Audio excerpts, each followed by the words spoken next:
Au cœur d'une brousse silencieuse, une petite fille errait, vêtue de haillons. Ses cheveux étaient en désordre, son regard vide. Elle murmurait des paroles incompréhensibles. Soudain, une lumière douce illumina les arbres. Une silhouette vêtue de blanc apparut dans un calme absolu. Un ange. Sans un mot, il s'approcha de la petite fille et posa doucement sa main au-dessus de sa tête. La délivrance commença. D'abord, un serpent invisible fut retiré de son corps. Puis, une créature féroce, cachée en elle pour troubler son esprit, fut arrachée et dissoute. Ensuite, un esprit sombre fut expulsé dans un souffle puissant. Mais quelque chose manquait encore. Son esprit. En une fraction de seconde, l'ange rétablit ce qui avait été brisé. Son véritable esprit fut restauré. Pourtant, l'ange savait que la source de la folie devait être détruite. Il leva la main et fit apparaître un objet enveloppé d'un tissu rouge à l'origine de l'envoûtement. D'un simple geste, l'objet s'embrasa. Il se consuma, puis disparut dans l'air. La mission accomplie, l'ange s'effaça dans la lumière. Une minute plus tard, la petite fille sursauta. Elle regarda autour d'elle, confuse. « Que fais-je ici ?» Elle observa ses vêtements déchirés, la brousse autour d'elle, et comprit qu'elle était revenue à elle-même. Sans perdre une seconde, elle se mit à courir vers le village. Quelques minutes plus tard, elle arriva devant sa maison. Dans la cour, sa mère, devenue aveugle à force de pleurer et de souffrir, était assise seule. La petite se précipita vers elle et l'enlaça. « Maman, qu'est-ce qui m'est arrivé ?» La mère, tremblante, caressa son visage. « Ma fille, il y a 2 ans, tu as perdu la raison. Puis tu as disparu.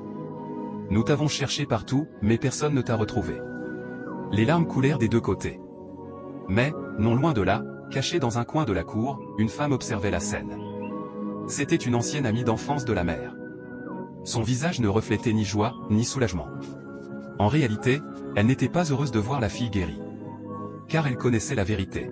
La camarade murmurait avec inquiétude, elle n'a même pas encore 20 ans, comment peut-elle être guérie aussi facilement?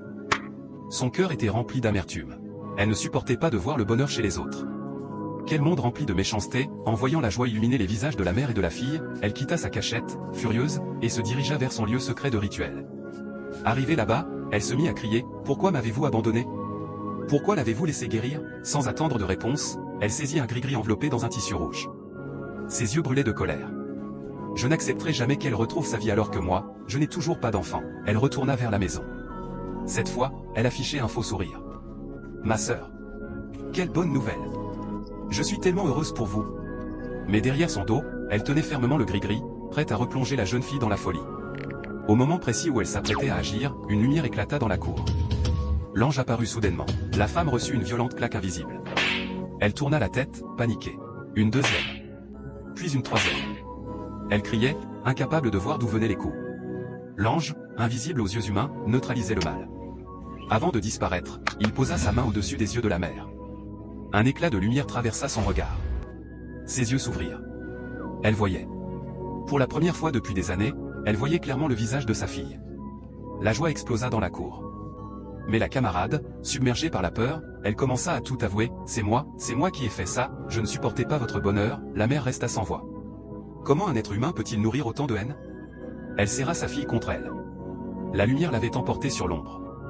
Que Dieu protège vous et votre famille contre les attaques extérieures. Croire-le et écris Amen dans les commentaires et n'oublie surtout pas de partager la vidéo au maximum de personnes.